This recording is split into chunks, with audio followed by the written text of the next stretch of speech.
Hi hello నమస్తే welcome back to కలువాస్ kitchen అండి. ఈరోజు మనం చేసుకోబోయేటువంటి రెసిపీ అండి చాలా సింపుల్గా అయిపోయేటువంటి కొబ్బరి కారపొడి అండి. దీన్ని కొబ్బరి కారం అని కూడా అంటారండి. ఇది ఇడ్లీలోకి చాలా బాగుంటుందండి. ఇడ్లీ దోశల్లోకి నోరు సగిచ్చినప్పుడు కూడా అన్నంలో నంచుకోవచ్చండి. దీన్ని చేసే విధానం చూపిస్తాను. దీనికి కావాల్సిన ఐటమ్స్ అండి అన్ని పచ్చి వస్తువులే అండి. ఎండు కొబ్బరి అండి 100 గ్రాములండి. అలాగే ఎండుమిర్చి ఒక 20 ఎండుమిర్చి అనుకోండి. అలాగే ఒక 50 గ్రాముల తెల్లగడ్డలండి, వెల్లుల్లిపాయలు, అలాగే రుచికి సరిపడా ఉప్పు అండి, ఒక 2-3 స్పూన్లు అండి, టేబుల్ స్పూన్లు. ఇప్పుడు చేసుకునే విధానం అండి. ముందుగా ఒక మిక్సీ జార్ తీసుకుందామండి. దీంట్లో ఫస్ట్ కొబ్బరి వేద్దామండి.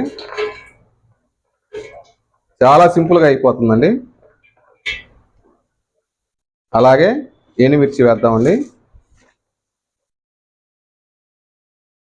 అలాగే వెల్లుల్లిపాయలు వేద్దామండి. అలాగే గల్లుప్పు అండి, ఉప్పు వేద్దామండి. వీటన్నిటిని మిక్సీ పట్టుకుందామండి. ఓకే అండి, మిక్సీ పట్టుకుందామండి. మిక్సీ పట్టుకునేటప్పుడు ఆపి వేయండి, లేదంటే ముద్ద వస్తుందండి ఈ కొబ్బరి కారం అనేది. ఆపి తర్వాత ఒకసారి నీట్గా పైకి కిందకి కలయి చేసుకొని తర్వాత మళ్ళీ మిక్సీ చేసుకోండి.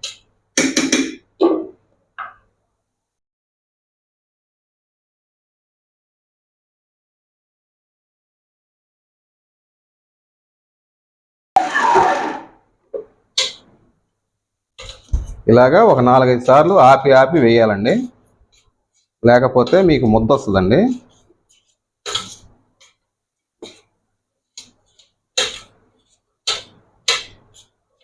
కలర్ అనేది బాగా మిదిగితే కలర్ బాగా మంచి రెడ్డిష్ వస్తుందండి కలర్.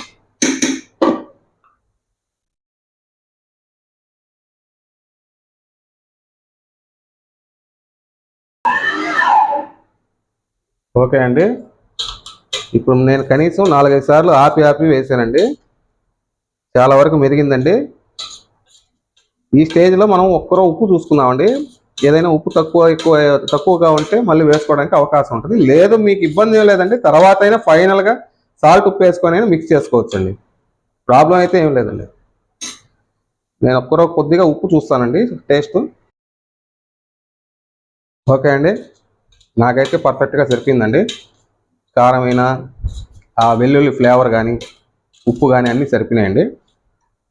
ఇంకొకసారి మిక్సీ పట్టుకుందామండి.